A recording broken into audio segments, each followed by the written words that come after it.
अस्सलाम वालेकुम dear students, 10th class में वेलकम। आज का चैप्टर यूनिट नंबर 1 से हम स्टार्ट करेंगे। यूनिट नंबर 1 जो है वो है क्वाड्रेटिक इक्वेशंस। हमने 9th क्लास में लीनियर इक्वेशंस पढ़ी थी और लीनियर इक्वेशन में जो इसकी स्टैंडर्ड फॉर्म थी वो थी ax + b = 0।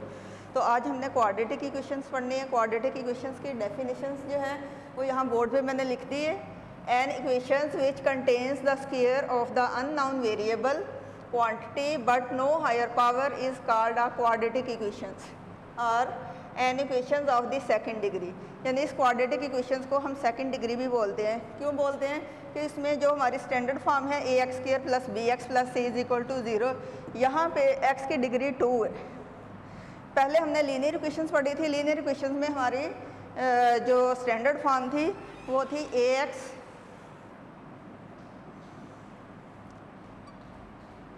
+ b = 0। ये हमारी लीनियर इक्वेशंस थी।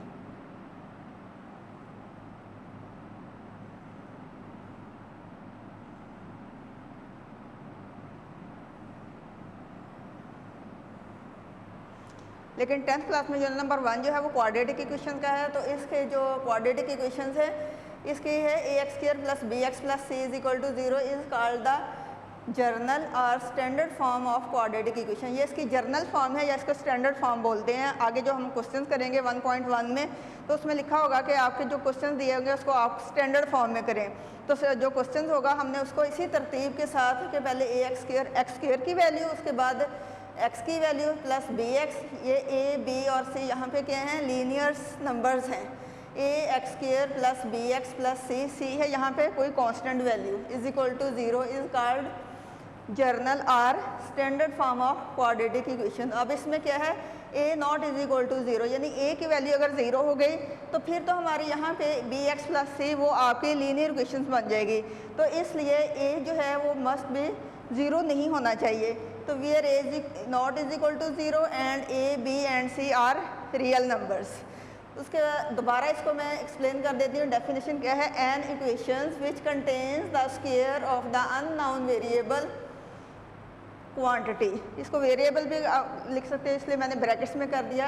आप ना भी बोलो इसको unknown quantity but no higher power is called quadratic equations और an equations of the second degree. यानी दो नाम इसको क्वाड्रेटिक इक्वेशन या इसको सेकंड डिग्री भी बोलते हैं। और second degree equations in one variable x of the form, variable क्योंकि इसमें 1 है। अब कौन सा वेरिएबल है इसमें, x, कि यहाँ पे x है, ये इसकी पावर है x²। ये हमारी एक्सप्लेन कर रही है क्वाड्रेटिक इक्वेशन को ax² + bx। ये x जो है ये इसमें वेरिएबल्स हैं और a, b और c इसमें रियल नंबर्स हैं। तो ax² + bx + c = 0 is called the general और standard form of a quadratic equations. तो उसके बाद है इस जैसे मैंने यहाँ पे बताया कि a0 = 0, अगर a को आप 0 कर दोगे तो फिर आपकी वो लीनियर इक्वेशन इस फॉर्म में हो जाएगी ax + b। ठीक है, तो अगर हम a की जगह पे 0 कर देंगे तो 0x² + bx + c = 0, तो आपके पास ये वैल्यू रिमूव हो जाएगी, bx + c = 0। तो ये लीनियर इक्वेशंस बन जाएगी। तो इसलिए आपकी यहाँ पे a की वैल्यू 0 नहीं होनी चाहिए। अब इसी में अगर आपकी दूसरी है pure quadratic equation. Pure quadratic equation में क्या है कि अगर हम b की जगह पे 0 पुट कर देते हैं और हो वो क्वाड्रेटिक इक्वेशन ही, क्योंकि x की डिग्री 2 है तो ax² यहाँ पे b की जगह 0 पुट करने से ये वैल्यू रिमूव हो जाएगी + c = 0। ax² + c = 0 हो जाएगा तो वो आपकी प्योर क्वाड्रेटिक इक्वेशन बन जाएगी। तो उसकी डेफिनेशन फिर क्या होगी, if b = 0 in a quadratic equation ax² + bx + c, यहाँ पे b की वैल्यू 0 पुट करने से आपकी प्योर क्वाड्रेटिक इक्वेशन बन जाएगी। Then it is called pure quadratic equation. For example कोई भी वैल्यू आप इसमें पुट करें, x² की वैल्यू की जगह को कोई भी यहाँ पे रियल नंबर लिख दें, कोफिशिएंट लिख दें 3x² - 5। ये 5 जो है वो कांस्टेंट वैल्यू हो, क्योंकि जब प्योर क्वाड्रेटिक होगी तो आपके पास सिर्फ ये वैल्यू और ये वैल्यू हो जाएगी। तो यहाँ पे कोई भी कोफिशिएंट आप यहाँ पे लिख सकते हो, यहाँ पे और यहाँ पे, तो ये वैल्यू तो वैसे रिमूव हो जाएगी, ख़त्म हो जाएगी। तो इसलिए 3x² - 5 = 0 या इसको हम ऐसे भी लिख सकते हैं 7x square is equal to 9। जब आप इसको स्टैंडर्ड फॉर्म करेंगे तो 7x square minus 9 is equal to 0। तो ये आपकी प्योर क्वाड्रेटिक इक्वेशंस बन जाएंगी। क्लियर हो गया? चलिए अब हम करते हैं इसकी एक्सरसाइज जो है 1.1।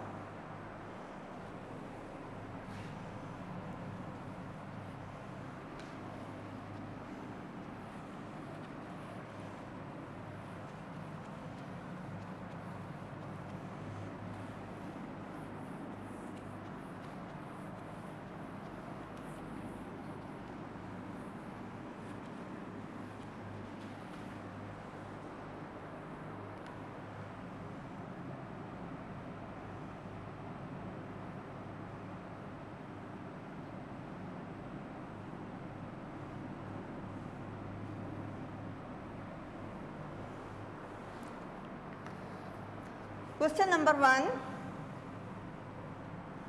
Write the following quadratic equation.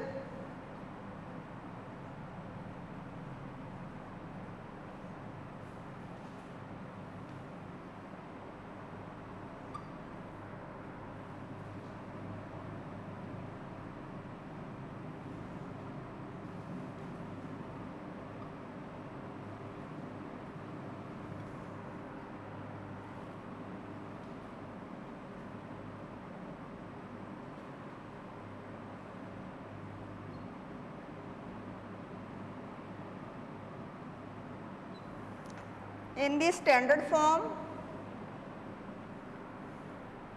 and point out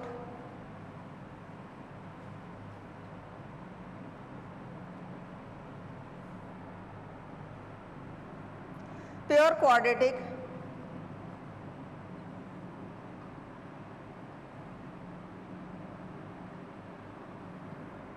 equations.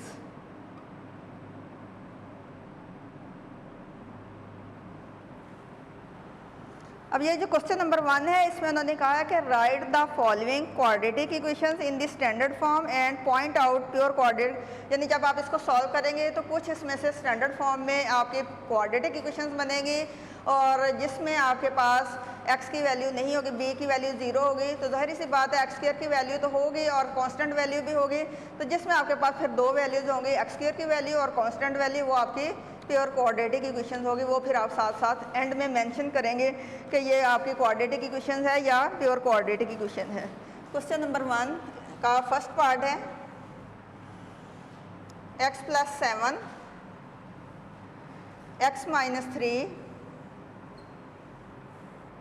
Is equal to -7।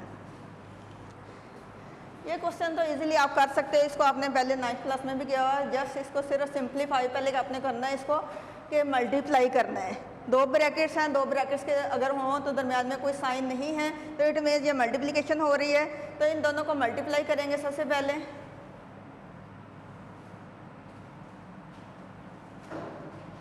x + 7 into x - 3 is equal to -7। x को x से मल्टीप्लाई करने से x स्क्वायर प्लस x को -3 से मल्टीप्लाई करेंगे और ये प्लस का है तो -3 × 1 = -3। तो यहाँ पे आपका माइनस आ जाएगा -3x और ये प्लस है, ये भी प्लस की वैल्यू है तो +7 × 1 = 7 + 7x और प्लस माइनस मल्टीप्लाई करने से प्लस माइनस माइनस और 7 × 3 = 21 इज इक्वल टू -7। अंडरस्टैंड? उसके बाद आप देखें यहाँ पे x स्क्वायर, अब यहाँ पे x स्क्वायर की एक ही वैल्यू है तो ये 7x प्लस का है, ये -3x है तो 7 प्लस का है तो 7 में से जब आप -3 माइनस करेंगे तो ये हो जाएगा प्लस की वैल्यू, साइन प्लस का आएगा, जो वैल्यू बड़ी होगी साइन उसी का ही लगेगा। तो +7 में से 3 माइनस किए 4 तो प्लस का 4x और -21 और ये वैल्यू जब इधर आएगी तो +7 और इधर क्या वैल्यू रह जाएगी, ये वैल्यू इधर मूव हो गई और इधर हो गया 0 तो -21 और +7। अब हमने सिर्फ इन दो को सॉल्व करना है, x² + 4x और ये वैल्यू -21, माइनस की वैल्यू बड़ी है तो -21 में से 7 माइनस करेंगे तो साइन कौन सा आएगा, माइनस का। तो 21 में से 7 माइनस किए 14 इज इक्वल टू 0। अब आप देखें तो ये आपके कौन सी इक्वेशन ऊपर लिखा हुआ है कि right the following quadratic equation in the standard form. अब आप देखें ये स्टैंडर्ड फॉर्म है, यहाँ पे जो आपकी वैल्यू क्वाड्रेटिक इक्वेशंस की थी उसकी स्टैंडर्ड फॉर्म थी ax² plus bx plus c is equal to 0। ये स्टैंडर्ड फॉर्म है।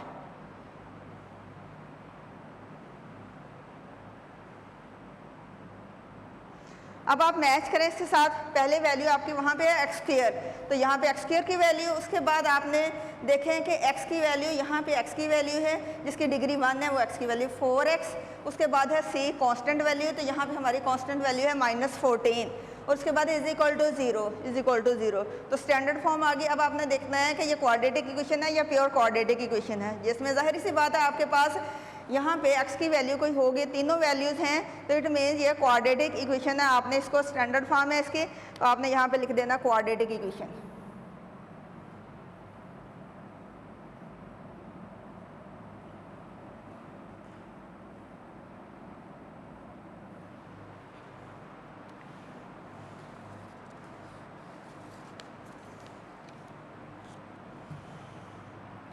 उसके बाद जो सेकंड पार्ट है इसका वो है x² प्लस 4/3। ये सिर्फ आपको करने को मैं दूंगी, ये खुद नहीं मैं करूँगी, सिर्फ थोड़ा सा आपको हिंट के तौर पे बता देती हूँ कि ये कैसे आपने इसको करना है, सॉल्व करेंगे आप खुद।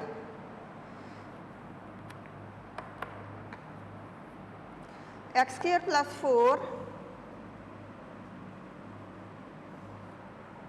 4/3 minus x/7 is equal to 1। जैसे मैंने आपको पहले बताया हुआ है कि यहाँ पे फ्रैक्शन की वैल्यूज़ में अगर दो वैल्यूज़ आपकी फ्रैक्शंस की हैं तो सबसे पहले हम छोटी क्लासेस में भी जब करते रहे हैं तो हम एलसीएम लेते थे। यहाँ पे 3 है, यहाँ पे 7 है, दोनों डिफरेंट वैल्यूज़ हैं। जब आप 3 और 7 का एलसीएम लेंगे तो 3 7 21 एलसीएम आ जाएगा।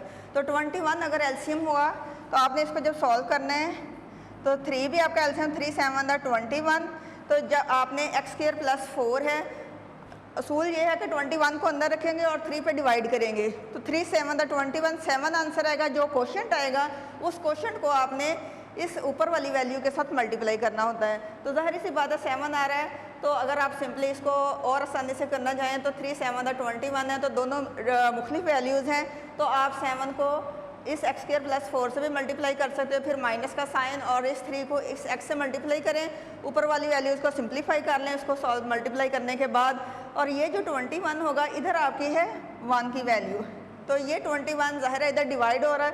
असूल यही है कि जो वैल्यू एक साइड पे लेफ्ट साइड पे अगर वो डिवाइड हो रही है तो दूसरी तरफ जाके वो जब शिफ्ट होती है तो मल्टीप्लाई हो जाती है, और अगर प्लस हो रही हो तो वो दूसरी तरफ जाके माइनस हो जाती है। तो इसलिए ये 21 जब उधर जाएगा तो आपका 1 से मल्टीप्लाई हो गए 21 हो जाएगा। तो इस तरह आपने फिर बाकी वैल्यूज़ आपने सेम इसी तरह आपने करनी है कि अगर इधर वैल्यू होगी लेफ्ट राइट साइड पे, उसको लेफ़्ट साइड पे मूव करेंगे और फिर उसको स्टैंडर्ड फॉर्म में कन्वर्ट करेंगे। तो ये आपका होमवर्क होगा।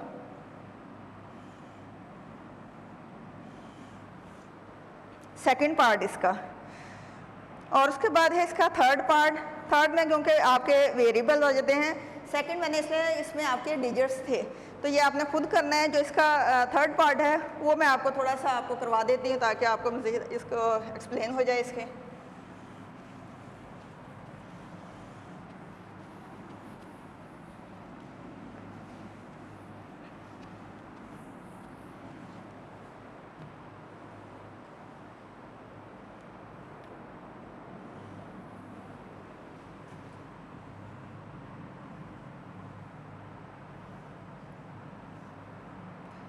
x/x plus 1 plus x plus 1 divided by x is equal to 6। Second part की तरह का ही है, सिर्फ उसमें यहाँ पे डिजिट्स थे, यहाँ पे x प्लस 1 और x है करना आपने उसी तरीके से इसको।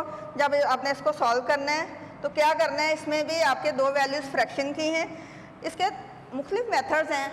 अब चाहे तो आप इन दो का एलसीएम लेके उसके बाद इसको इधर कर दें, चाहे इसको इधर लेफ़्ट साइड पे ही ले आएँ और फिर इन तीनों का इकट्ठा एलसीएम ले लें, उस तरह भी। लेकिन इस तरह ज़्यादा आसान है कि अगर आप इसको इस तरह कर लेंगे तो x/x plus 1 plus x plus 1 over x, is equal to 6। तो इन दो का एलसीएम जो होगा, ज़ाहिर है वो 3 और 7 था, तो आपने 3 7 का 21 कर लिया, तो ज़ाहिर है ये भी आपके x और x प्लस 1 है, इन दोनों को आप मल्टीप्लाई ही करोगे। तो x प्लस 1 और x, ये आपके दोनों वैल्यूज एलसीएम है। तो ज़ाहिर सी बात है, इस x के नीचे डिनोमिनेटर में वैल्यू आपकी है x प्लस 1, तो जो वैल्यू इसमें नहीं है आपने उस वैल्यू के साथ इसको मल्टीप्लाई करना है। तो आपका जब ये दोनों वैल्यूज एलसीएम है तो इस x को फिर किससे मल्टीप्लाई करेंगे, इस x से। तो x को x से मल्टीप्लाई करेंगे और प्लस, और इस x प्लस 1 को किससे करेंगे, x प्लस 1 से मल्टीप्लाई।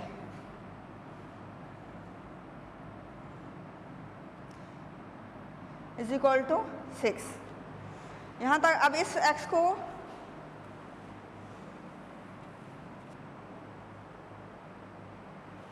जब x से मल्टीप्लाई किया तो x और x square plus x plus 1 और x प्लस 1, x और x इसको पहले आपने इससे करना है, फिर इसके बाद इसको इससे करना है मल्टीप्लाई। x और x square plus x1 x plus 1 को x से मल्टीप्लाई किया x और फिर प्लस 1 1 1, इनको भी आपस में मल्टीप्लाई कर लेंगे। x और x into x square plus 1 into x is equal to 6। x square और x, ये भी प्लस का ये भी प्लस के, दोनों दो वैल्यूज प्लस की हों तो 1 और 1 2x स्क्वायर प्लस ये x और ये भी दोनों ही प्लस के हैं, प्लस 2x और plus 1, x square plus x is equal to 6। अब यहाँ पे ये वैल्यू डिवाइड हो रही है, जब इधर उसको राइट साइड पे लेके जाएंगे तो 6 से मल्टीप्लाई हो जाएगी। 2x square plus 2x plus 1 is equal to 6 को मल्टीप्लाई करेंगे x स्क्वायर प्लस x से। 2x square plus 2x plus 1 is equal to 6x square plus 6x। 6 को x स्क्वायर से मल्टीप्लाई किया प्लस फिर 6 को इस x से मल्टीप्लाई किया ये। अब दोनों लेफ्ट साइड पे भी वैल्यूज़ हैं और राइट साइड पे भी वैल्यूज़ हैं, तो आपने क्या करना है, इन सारी वैल्यूज़ को आपने लेफ्ट साइड पे लेके आना है। तो दोनों वैल्यूज़ प्लस की हैं, दोनों जब आपके लेफ्ट साइड पे आएंगी तो दोनों के साइन चेंज हो जाएंगे। 2x square plus 2x plus 1, ये भी माइनस 6x स्क्वायर हो जाएगी और ये भी minus 6x is equal to 0।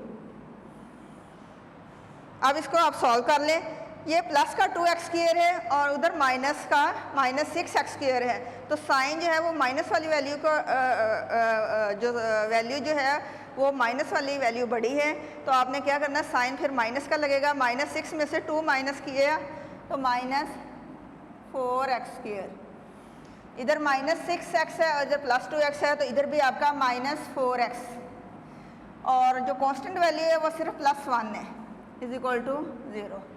एक बात और इसमें है कि जब भी आपके क्वाड्रेटिक इक्वेशंस हो या जो भी आपकी वैल्यूज़ आप लिख रहे होते हैं स्टैंडर्ड फॉर्म में होती है, अगर उसमें एक्स स्क्वायर की वैल्यू पहले आ रही है या एक्स क्यूब की वैल्यू क्यूबिक वैल्यू होती है या आपकी एक्स की वैल्यू है, तो वो वैल्यू हमेशा हमारी पॉजिटिव होनी चाहिए। अगर उसके साथ कोई नेगेटिव साइन आता है तो फिर हम उसको माइनस से ही मल्टीप्लाई करके उसको पॉजिटिव कर लेते हैं। तो यहाँ पे जो माइनस है वैल्यू ये नहीं होनी चाहिए, क्योंकि आपके स्टैंडर्ड फॉर्म में जो आपके स्टैंडर्ड फॉर्म है क्वाड्रेटिक इक्वेशंस की, वो वैल्यू आपकी है पॉजिटिव। माइनस ए एक्स स्क्वायर नहीं होता, एक्स स्क्वायर ए एक्स स्क्वायर होता है। तो ये वैल्यू आपकी जो कोफिशिएंट वैल्यू है ये आपकी पॉजिटिव ही होनी चाहिए।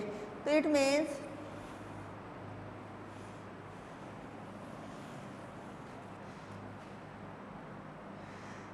माइनस से जब आप इस पूरी वैल्यू को मल्टीप्लाई करेंगे, minus 4x square minus 4x plus 1 is equal to 0। इसमें से माइनस कॉमन भी ले सकते हैं और माइनस से मल्टीप्लाई भी कर सकते हैं, दोनों मेथड सही हैं। माइनस माइनस मल्टीप्लाई करने से प्लस हो जाएगा, तो 4x स्क्वायर और माइनस माइनस प्लस 4x और minus plus minus 1 is equal to 0। अब आप देखें ये इसकी स्टैंडर्ड फॉर्म आ गई और ये कौन सी वैल्यू है, 4x square plus 4x minus 1 quadratic equation है या प्योर क्वाड्रेटिक इक्वेशन है। ये आपकी 3 वैल्यूज हैं, तो ये आपके क्वाड्रेटिक इक्वेशन है।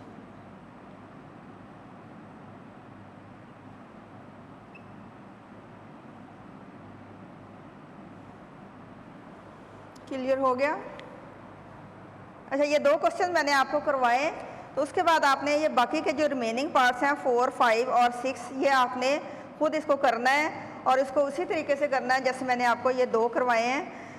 एलसीएम लेके इसको स्टैंडर्ड फॉर्म करनी है और फिर अगर आपके पास एक्स स्क्वायर की वैल्यू उसमें एक्स स्क्वायर की वैल्यू तो हो लेकिन सेकंड वैल्यू जो है वो उसमें ख़त्म हो जाए, रिमूव हो जाए और कांस्टेंट वैल्यू हो, तो इस इट मीन्स फिर वो आपके प्योर क्वाड्रेटिक होगी, फिर वो आपने मेंशन करना है कि प्योर क्वाड्रेटिक है। ठीक है, ये इसकी आपने प्रैक्टिस करनी है, 2 to 3 टाइम्स आपने इसकी प्रैक्टिस करनी है।